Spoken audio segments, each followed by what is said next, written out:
All right, and we are here on Couch Coach Live episode 339. And we're flying solo this week. And we are back here better than ever here on Couch Coach Live.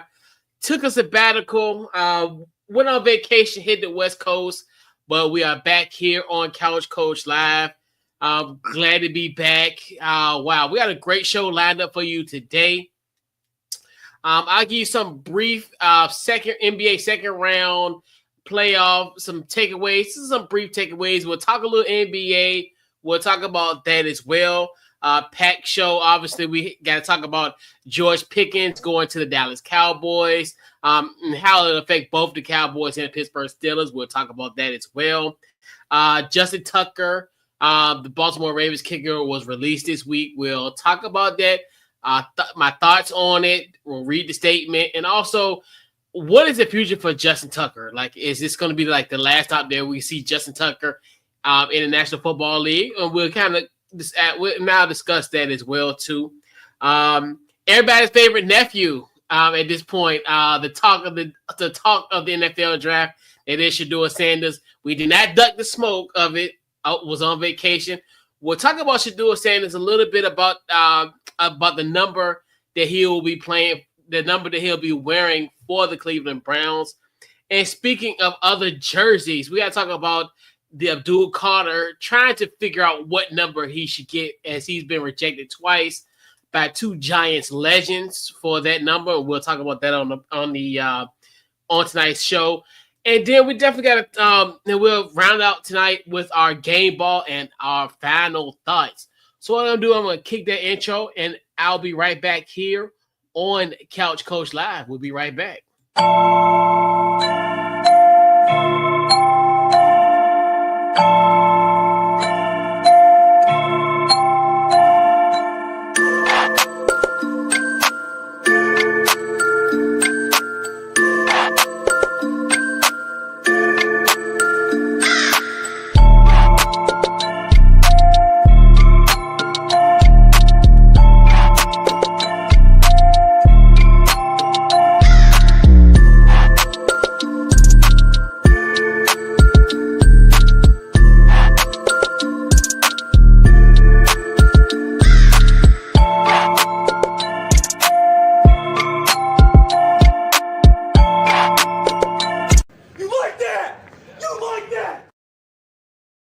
Yes, and we like that, and we're back here on Couch Coach Live, another episode, number 339 of this illustrious franchise here at Couch Coach Live. We're here on another Wednesday night here under the lights here on Couch Coach Live. We're flying solo, so hey, I'm here, and we're going to talk about some great topics tonight as the night progresses. So, first thing I wanted to discuss, I kind of want to talk a little bit about the NBA playoffs.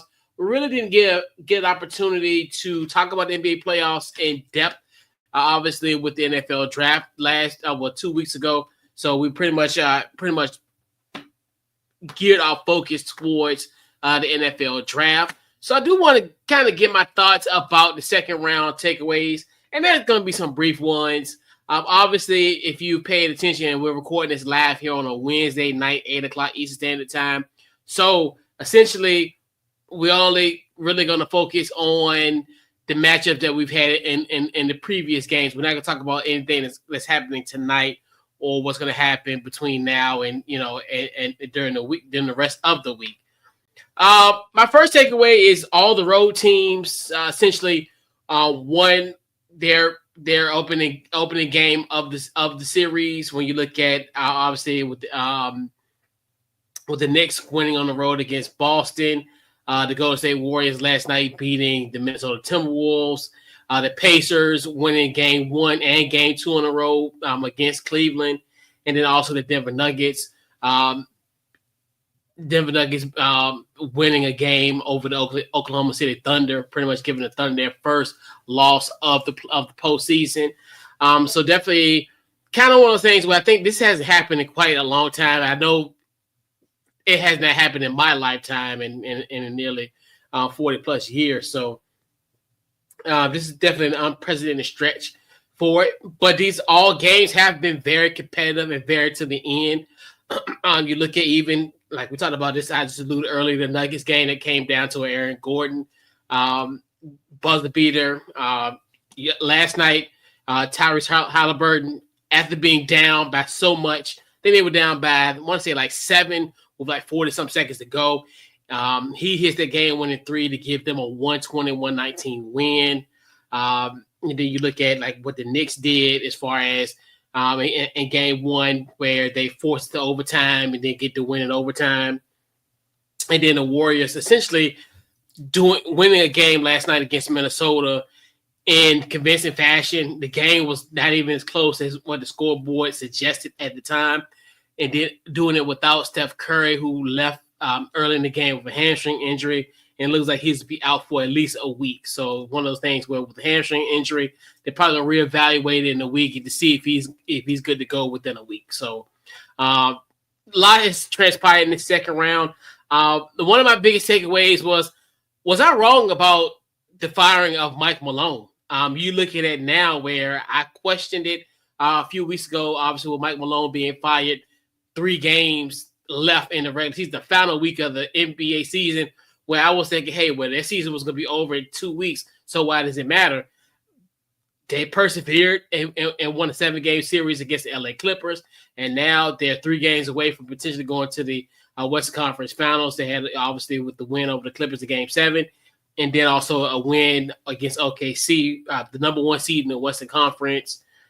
So maybe I was wrong about the Mike Malone firing, and maybe the Mike Malone firing might have been the best thing for this Denver Nuggets team, because they were, prior to the firing of Mike Malone, they were on a 4-game losing streak. So a lot of it, you thought to yourself, well, hey, was this team going to be able to be salvaged? And that was going to be one of the biggest things, where it was going to be salvaged.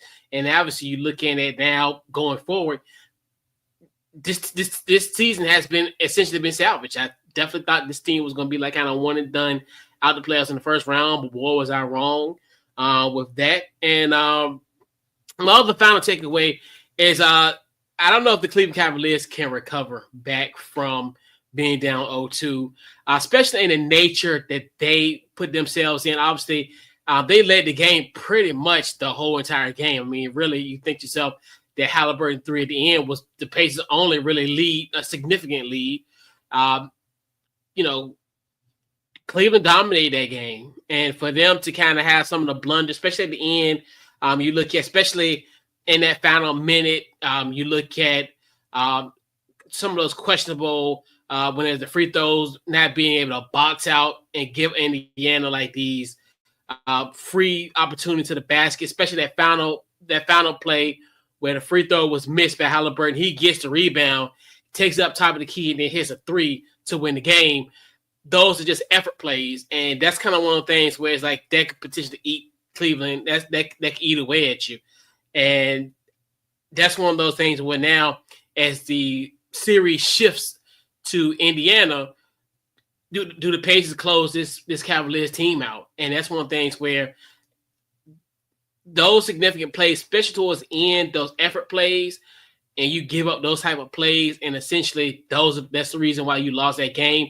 It's really going to sit with them, throughout this playoff series. I definitely think it could be something that they may never recover from.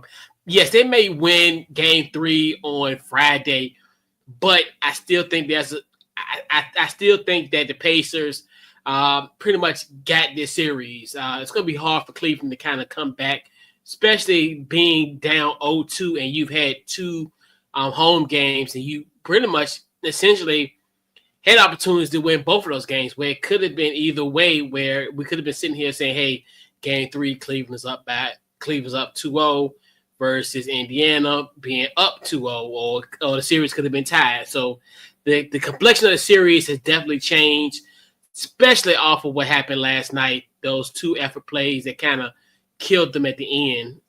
When you really thought that this game was over, I know I looked at it, I hung in and watched because I was thinking, well, it's garbage time. Cleveland gonna win this game, and then lo and behold, Halliburton hits that shot, and the Pacers are up 2-0. So, but I will say this playoffs have been very, very entertaining. You don't really have those big blowouts. Like I know we had a few few game sevens. The game sevens were duds, obviously, with Houston and Golden State, and then also Denver and the Clippers. They were duds, but for the most part, these games have been, for the most part, been very competitive. And maybe for the exception, maybe the OKC Memphis series, but I digress on that point. But what you're seeing, especially now in this round of games, that you're seeing some great basketball, and it's definitely going to be a continuation, I think, as the rounds progress, especially as we go into the Eastern and Western Conference Finals, and then potentially going to the NBA Finals. I can definitely see where this play is going to ratchet up some more. And I think we're going to have great competitive games throughout the playoffs and what we have. So that rounds up our NBA talk for the night. Like I said, brief NBA talk. But once again, the NFL has this strange ability to take over headlines even in the midst of the climax of certain sports. Like we talked about the NBA playoffs. Like we talked about 2 weeks ago when we aired, we had pretty much the first round of NBA playoffs, but we were really solely focused on the NFL draft. And the same thing here, where this is not necessarily the dead period, because the dead period of the National Football League is essentially that's pretty much that second week after minicamp / OTAs in June, where essentially there's like a 6-week period where pretty much coaches, players, they just do their thing for 6 weeks and then come back towards the end of July for training camp. But yet again, even in that midst of that period, when we get ready to approach that dead period, we're about a little bit over maybe about 5 weeks away from that, where the end of the OTAs go, and essentially, but there is still some major news that happened in the National Football League these last couple of days. So the first topic I want to talk about tonight, and actually it was something that we found out early this morning, where George Pickens was traded to the Dallas Cowboys. And obviously Pittsburgh did receive a 2026 third-round pick and a pick swap in 2027. George Pickens last year had 900 yards, 59 receptions, and 3 touchdowns, and also had a touchdown in the playoffs last season as well. He is in the last year of his rookie deal. So I'm gonna talk about it more so from the Pittsburgh perspective first. Then we'll hit the Dallas angle. For me personally, for Pittsburgh, I think it's a good move for them. I think it's just one of those where I think as many folks will say, the juice is not worth the squeeze. The problems aren't worth the production. His problems outweigh his production in Pittsburgh, especially now considering the fact with them getting DK Metcalf. So now they have that signature number 1 wide receiver there. So, and then you necessarily don't have to pay George Pickens, especially coming off of a rookie deal. So how much the market would have commanded if he would have stayed and what have you. I think the biggest glare for Pittsburgh is who's going to throw to DK. And I think that's going to be the biggest thing, where even now we're sitting here and what is it, May 7th, where, the clock is ticking. Because a lot of people think that their 2025 quarterback's not even on this roster, and who I'm alluding to is Aaron Rodgers, which you're at a point where we get ready, guys are back in the facility. Guys are back working. Guys are back working and doing their thing. And for, the clock is ticking, because if he needs to develop continuity with those guys, with Faramu, DK or what have you, because at this point, the only person you really have on that roster is Mason Rudolph and Will Howard. So it's kind of one of those where who's going to be the quarterback for that Pittsburgh Steelers, and who's going to throw it to DK, and who's going to throw it to Faramu, and all those other, and the other wide receivers for this team and what have you. So that's going to be that's the biggest concern for them. I necessarily didn't mind them because they had issues with George Pickens. So I figured they were going to trade him. Obviously, that wasn't like the biggest secret. I think everybody knew that he was on a trade market. He wanted to be traded. You would have hoped that they would for Pittsburgh's sake. I think they should have did something maybe 2 weeks ago prior to the NFL draft where you can kind of get some capital now. I think that's one thing too, where you look at it where if you could have got a third rounder from them 2 weeks ago, you could have got a guy who can make difference for your team in the 2025 season versus waiting next year for a third round pick to materialize, especially this time of year where I can understand if this happened maybe like in training camp, maybe first week of August. Yeah, but we're 2 weeks removed from the NFL draft and you're getting draft compensation now where you actually could have filled a need potentially on this current roster if you would have did a deal with Pittsburgh, with Dallas, any of the days of the week, any days of that draft weekend, we think about the 24th, 25th, and the 26th. They should have got something done then instead of 11 days later, essentially. So I think that's kind of one of those where I think that's kind of one of my pet peeve about this for Pittsburgh. Now I'll talk about the Dallas aspect. The Dallas aspect, I get it. I mean, you want to kind of make a splash. We know Dallas hasn't really made a splash like this in quite some time. I'm really curious the pairing of him and CD, how that's going to, how that's going to work out. You look at, what they've done in the offseason, especially considering the fact of them getting Javonte Williams, my guy from the University of North Carolina. So now, you look at a couple now with George Pickens, CD, and then you got Jalen Tolbert, and she still also traded for a guy in Jonathan Mingo from Carolina during the trade deadline last year. So now you want to see how that goes. And I want to see, obviously George Pickens had some issues in but in Pittsburgh. So you really want to kind of see what George Pickens, how he will be in this offense, especially with Brian Schottenheimer running the team here. It's going to be really interesting. Will his production outweigh the problems that may exist for him in the on this team?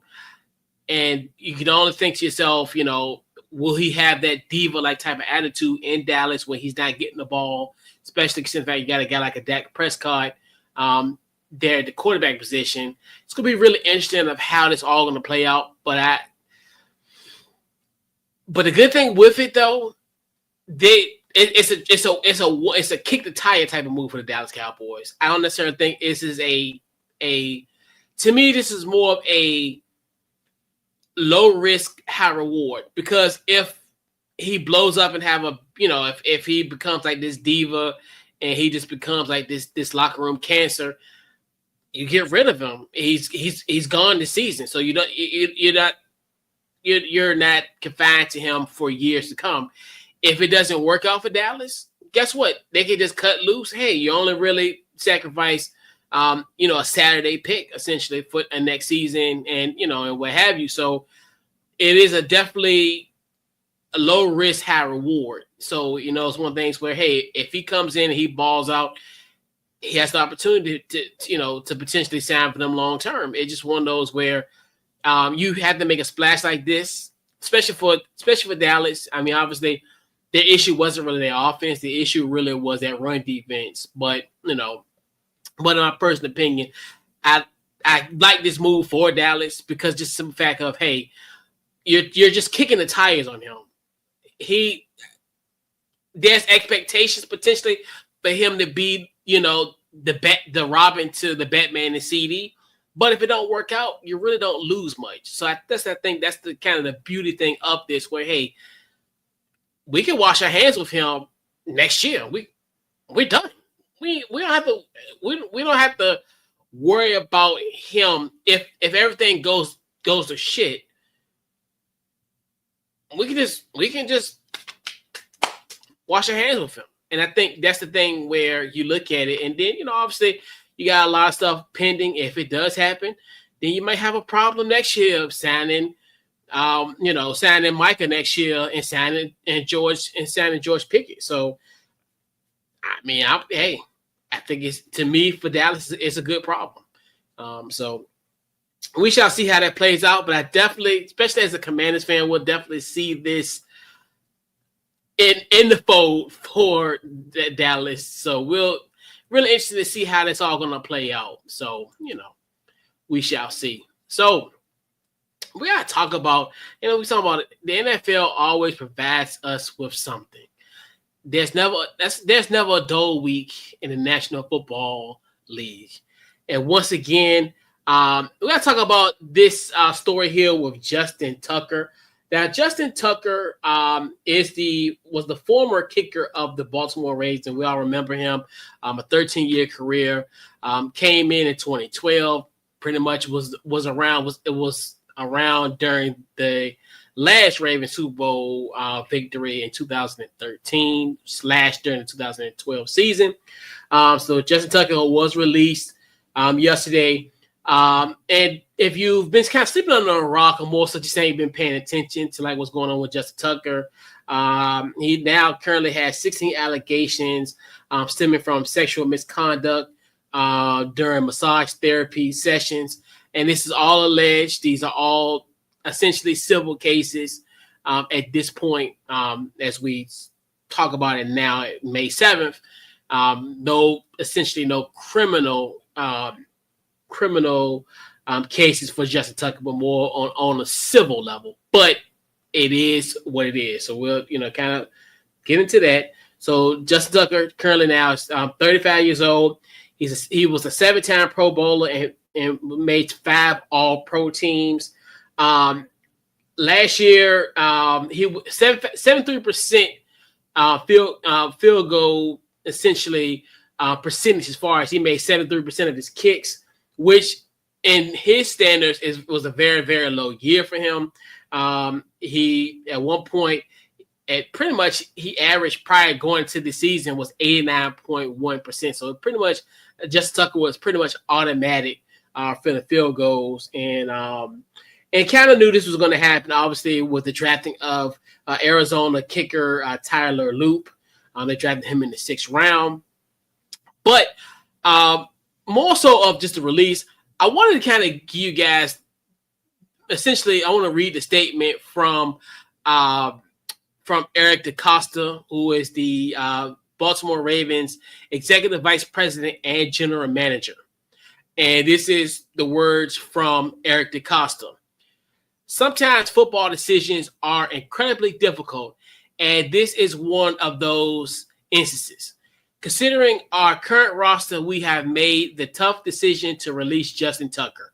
Justin created many significant and unforgettable moments in Ravens history. His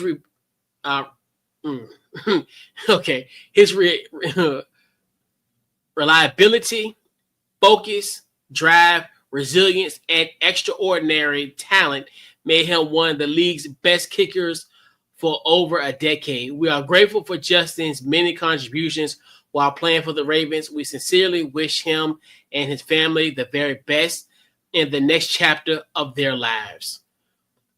So a lot of people had an issue with said statement. I'm just gonna keep it 100% to my perspective. There's not much to read into that. I know, I've seen other people saying, well, the tone of it. I get it. This is just them essentially just doing, because I know a lot of people, the discourse essentially was, well, hey, they could have just said the second. Essentially, a lot of people pretty much said they could have just said the second sentence, where considering our current roster, we have made the tough decision to release Justin Tucker. End of statement. I get it. I think it's just one of those where it's, to me, I don't have a problem with this. I think a lot of people are thinking, well, it's almost like you're honoring Justin Tucker.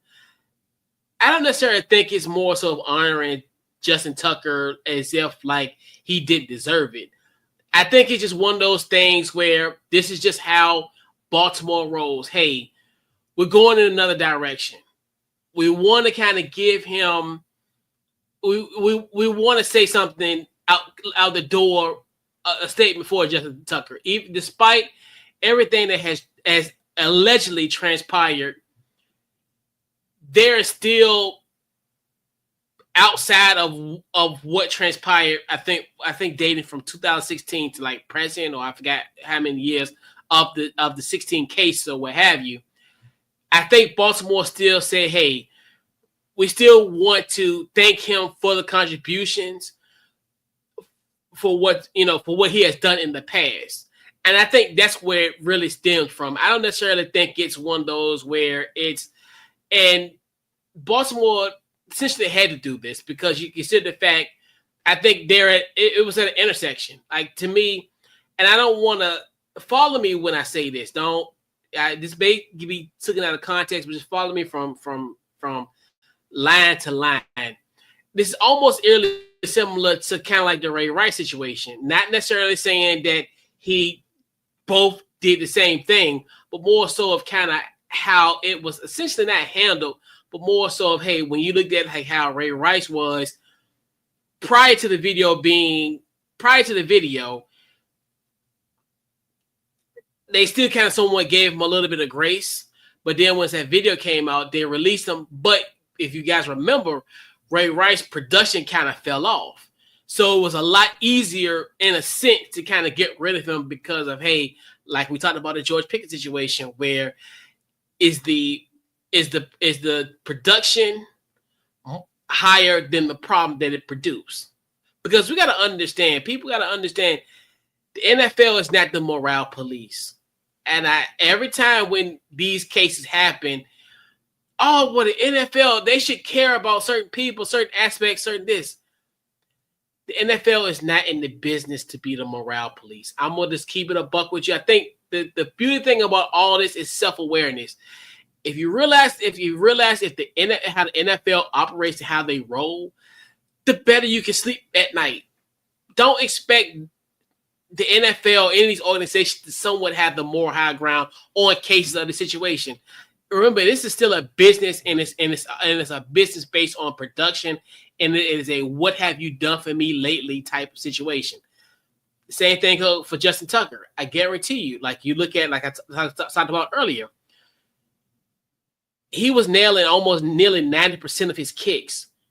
He had a precipitous drop of 73, almost because that is, if you look at from 89 to 73, there's a 16% drop in his productivity.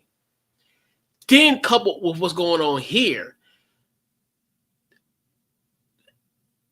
the problem outweighed the production. This is the problem. And this is the problem. This is the production. So they had to cut him loose. This is what this all boils down to. Don't look at it from a standpoint of, oh, well, I don't think he deserves this. This is just how the NFL rolls. The more you accept this fact, the more you're able to understand and kind of decode stuff like this, and don't look at it from a line-by-line think piece, or I have to write a 15,000 page headline to dissect every single word and every syllable and every inflection of Eric DeCosta's statement. It is what it is. Thank you for your past productivity, but your current productivity does not outweigh the problems that precede you. And hence, we knew this was going to come because they drafted a kicker. This isn't a situation where if you have a kicker on the roster already, you don't draft a kicker unless you're going to get rid of the kicker. The Baltimore Ravens gave you a tea leaf on Saturday, April 26th, when they got Tyler Loop out of Arizona. You don't get two kicker. If you have a kicker on the roster, you don't draft a kicker. This isn't like a quarterback where you want to have a depth. Because remember, if you remember, most times if there's a kicker situation, if you cut the kicker or whatever, you will have a tryout or you have something of that nature to bring in kickers the next day. So say, for instance, it's a Sunday game. Guess what? You bring guys in Monday morning for tryouts. This is a situation where they're going to, like, you're not going to stock up on kickers. So it's just one of those where the reaction, I think, is just a little crazy, but it's kind of like it was bound to happen. So it's one of the things where it's just like, read the tea leaves, read into this. Like, understand that, hey, they gave you a breadcrumb. It's for you to pick up the breadcrumb if you're hungry, or if you're thinking about it from a logical standpoint. Hey, why would they draft a kicker and they got Justin Tucker? And oh yeah, that's right, because didn't something happen in February where all these cases kind of came to light? Oh, so you have so 1 + 1 = 2 + 1 = 3. Everything kind of came together. So that's kind of the beautiful thing about it. So it is what it is. Now, as far as Justin Tucker's future, I don't know. I think it's just one of those where I can still see him being on an NFL roster down the line. I think. Do I think he maybe invited to training camp? I don't know, but I definitely think someone will call him. And we all know how kickers are, especially in the NFL, where there's always turnover. Like if a guy missed a couple field goals here or there, if he missed a game winner, he's done. Almost like what happened, and you see how even when Justin Tucker kind of not suffered, but more so his productivity kind of tanked a little bit this year, and that's based solely on his standards. But I definitely think most teams in this league will still take a guy that can nail nearly 75% of his kicks. And I understand, and like I said, this is another thing where you gotta remember the NFL isn't on that morale. It's problem versus productivity. If your productivity outweighs your problems, you're going somewhere. And I think some team is going to look at their field goal, well, the special teams room, and think to themselves, "Hey, we're gonna grab them." It is what it is, and that's just what it is. So when this happens, don't get mad. Don't get mad if the Cleveland Browns. I hate to say this out loud, but don't get mad if you have the Cleveland Browns or another team. I know I hate to kind of put Cleveland. Cleveland just got us straight. I'm sorry, Cleveland. But don't be surprised if another team grabs Justin Tucker. Because I think that's going to potentially happen. And I think that's where that's where I think you have to understand how the league works. And that's how it essentially works. So I definitely think Justin Tucker will be on somebody's roster this upcoming season. May not be at training camp. He may not be the opening day kicker for somebody, but I guarantee you he will. He'll log some frequent flying miles this fall, as far as him being invited to some tryouts. For a couple teams for a minute. So we'll talk about that. Even though I know I talked about Cleveland. Cleveland unfortunately got astray. But let's talk about everybody essentially now. Everybody's pseudo nephew that is Shedeur Sanders. And I know y'all probably thought to yourself, "Oh man, you punked out. You didn't talk about the draft last week, man. I was on vacation last week. I didn't care about a Shedeur Sanders. I didn't care about a Abdul Carter. I didn't care about a Cam Ward. I was on vacation and I was living my best life, living off the grid." But we back at it. So, Shedeur Sanders, where I think we all got it wrong. I got it wrong. I thought he was going 9 to New Orleans. I thought New Orleans was going to be the best situation for him. I even thought Cleveland was the best situation for him. But that in the present sense that we have it now. So we'll talk about that momentarily, but I kind of want to talk about really more so the headline for today on this particular topic. So Shedeur Sanders is pick number 144 by the Cleveland Browns in the 5th round. Will be wearing number 12. And obviously, a lot of people were upset because DeAndre Carter, shout out to my guy DeAndre Carter, a former Washington Commander, had a cup of coffee in DC. He was a part of the Washington football team. Had a great kickoff return in Atlanta to win for the pretty much instrumental in the Washington Commanders win against the Atlanta Falcons in October of 2021. Definitely huge shout out to my guy DeAndre Carter from Sacramento State. So he'll be wearing number 12, wearing number 2. A lot of people was thinking that Shedeur Hill, he'll wear number 2 because obviously he wore that in college. And now DeAndre Carter, the wide receiver, will be wearing number 2. A lot of people are upset about that. I really don't care. I don't give a damn. But, just I'll put it this way. Leave my boy DeAndre Carter alone. You know what I'm saying? He going to wear his 2 like he been wearing in high school. He didn't wear it in the pros, but he wore it in high school. So let that man do his thing. Let him cook. Just, you know what I'm saying? Leave my guy alone. So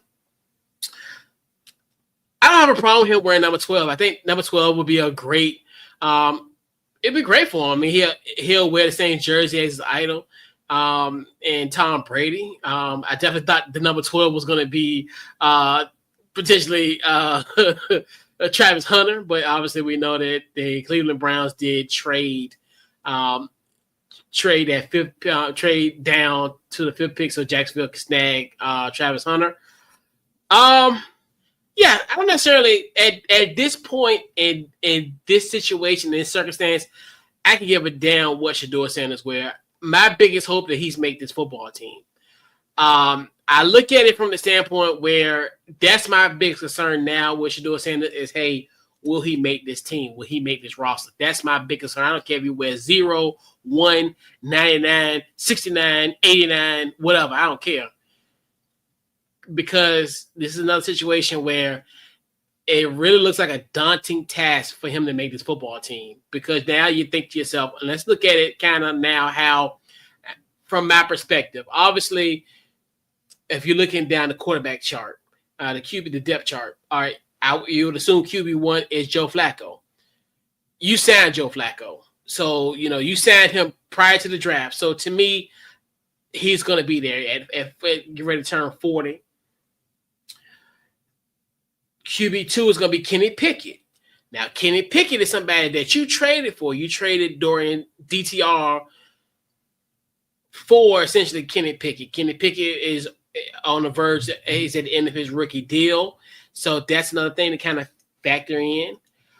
Obviously, because we don't want because we know Deshaun Watson. I don't even want to add him in this depth chart because obviously he's going to be out for the rest of the year after he essentially tore his Achilles again in December. He tore it in October and then he tore it again in December. So he's going to be out. So that Dylan Gabriel, you drafted Dylan Gabriel Friday night, and he's there, and then essentially because matter of fact, I think I'm missing another guy because it's Joe Flacco, Dylan Gabriel, Joe Flacco. Let me just make sure I got everybody accounted for. I know. So we Joe Flacco, Kenny Pickett, and then Dylan Gabriel. You drafted him on Friday night, and then Shedeur Sanders.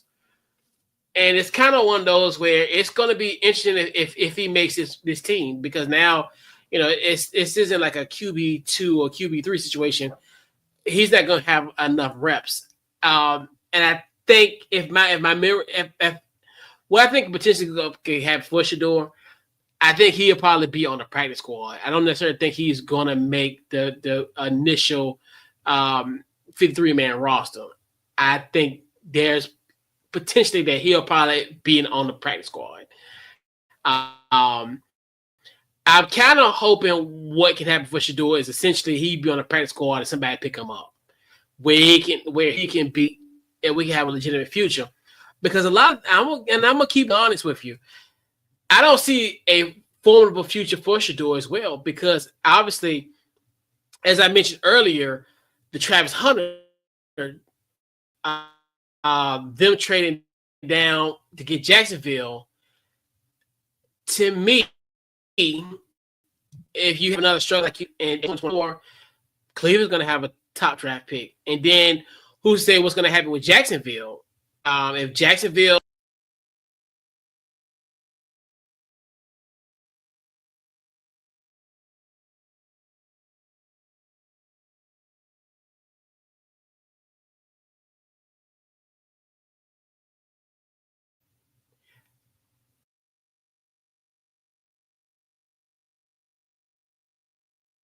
with the Jacksonville team, so you think yourself, I think Cleveland's going to have 2 high first-round picks in 2026, which they could potentially leverage that for the quarterback of the future for the team, because obviously I think how it's all going to play out, Joe Flacco will probably be gone if he don't retire going into the 2026 season.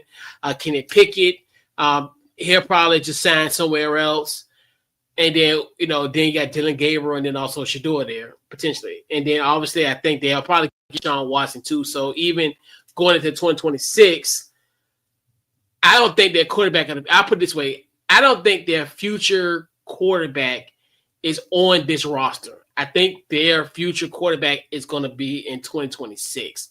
So, that's why I'm hoping for Shedeur essentially can get a first-class ticket out of Cleveland, essentially be on that practice squad, and then somebody picks him up, right before the season starts or what have you, and he get picked up there. That's my biggest hope for him. So, but this is a situation where it's going to be to be continued, but I definitely, at this point, I just want to make sure I just hope he's on a roster and he can compete at this point, regardless of what number you wear. I think it would be nice. It's kind of cool for him to wear 12, but at this point, I just want him to be on the roster at this point. So, speaking of jersey numbers, let's talk about Abdul Carter. So, Abdul Carter, obviously, we know he's the third. He's the third overall pick of the New York Football Giants.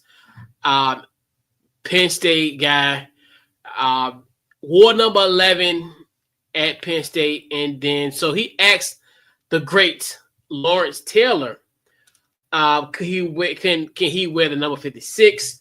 And LT fashion pretty much said no. Make history with your own number. Then option number 2 was going to be a number 11, and both of these are retired numbers. I got to talk about that in the beginning. These are retired jerseys. Number 56, obviously, with Lawrence Taylor, and then number 11 is Phil Simms, and Abdul Carter wore number 11 at Penn State. So Phil Simms said, I'm honored for you to do that. I'm cool with you. Want to wear number 11? I'm cool with it. And now this obviously coming off the heels of Warren Moon giving Cam Ward the number 1 jersey. So then the Simms family kind of out-vetoed Phil, meaning essentially his wife and his daughter pretty much said, hey, no, you can't tell Abdul Carter, no, you can't wear number 11.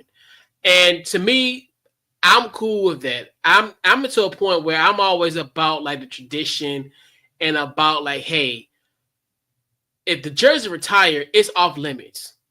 Like regardless of, if you want to, guys are doing out the grace of their heart. Like even like a Warren Moon, I like how he did that for Cam Ward. But in my personal opinion, if it was me and I had a jersey number that was retired in the rafters, like if I like, let's give you an example. I got this jersey in the back here, this Washington National. If I had 23 and Powell in the rafters, no one, and I mean no one, I don't care who it is, you can never ever wear my jersey. And I'm like, LT, you make a name for your jersey. So if you want to wear 55 or you want to wear 50, or you want to wear 9 or 8 or whatever numbers that's available, make that your number. So you can be next to me when it's time for a jersey retirement, and we can stand next to each other as far as that's concerned. I don't like when guys ask for retired jersey numbers. Like I understand, like, you know, now, and we've had that before. Obviously, we look at like kind of the 88 club, Drew Pearson, Michael Irvin, Des Bryant, now CeeDee Lamb, that type of stuff. I like, and then I talked about like the whole situation with Cam Ward and Warren Moon. But yeah, I'm totally against asking guys for retired jerseys, because like, to me, do your own thing, make your own mark, because now essentially you are kind of you have big shoes to fill, big jersey to fill when you have a guy like a Lawrence Taylor. Like Lawrence Taylor, he was so good, he was a league MVP. Like, he's the reason why left tackles are getting why they're such a position to stop guys like him. That's why they're like one a premier position in the National Football League, because you had to find a way to stop him. He's the reason why you're seeing like guys like left tackles getting paid this exuberant amount of money because of that. And he was just such a game changer. Like, he was a league MVP. Like, he wreaked havoc. Like, guys, offensive coordinators didn't go to sleep the night before trying to game plan for Lawrence Taylor. Like, so for him, and for any player that's jersey has been retired, but especially in him, where how he changed the game.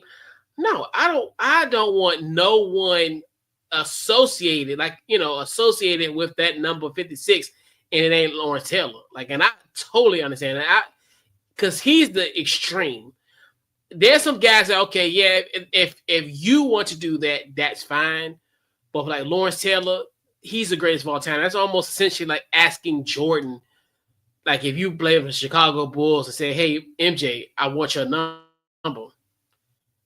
He gonna look at you like, what the hell? Like, no, you're not getting my jersey number. You're not getting it. Like, create your own legacy. And I think that's the thing. What's going to be, it's going to be great for Abdul Carter to have that opportunity where he can kind of carve out his own number. And like I said, he ball out good enough where, hey, maybe you'll get to a point where, hey, you'll be right next to Lawrence Taylor with retired jerseys. You'll have your name, in the Raptors for the Giants, and and you all can laugh at this down the line and see, hey, see, kid, you got your own jersey number, you create your own name, and now you have your own jersey retired. So, yeah. So we'll round out today's podcast, episode 339. With my game ball this week, I definitely got to give a huge shout out. And matter of fact, I gotta bring out my football. I said I'm gonna keep doing this every week, but every week I have to do it big. Have to give you my game ball this week. My game ball goes to Coach Pickens, the coach of the Cleveland Cavaliers, was named the NBA Coach of the Year.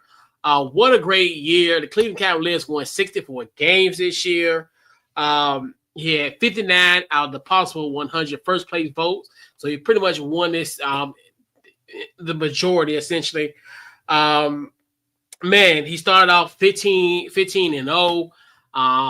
He had 2 win streaks, one for 16 and one for 12. And he swept 17 series with 17 opponents this year. So pretty much 17 teams in the National Basketball Association, he swept them. Didn't even get a win off. Didn't even get a win off of 17. Didn't even get a win. Didn't even essentially swept 17 teams during the regular season. So you think pretty much in a 30-team league, he swept 17 of them of the season series. So and also Kenny Atkinson, long time coming for him. Obviously, we know about his history with the Brooklyn Nets. Obviously with that, and then obviously he's a member of University of Richmond basketball squad back in the day.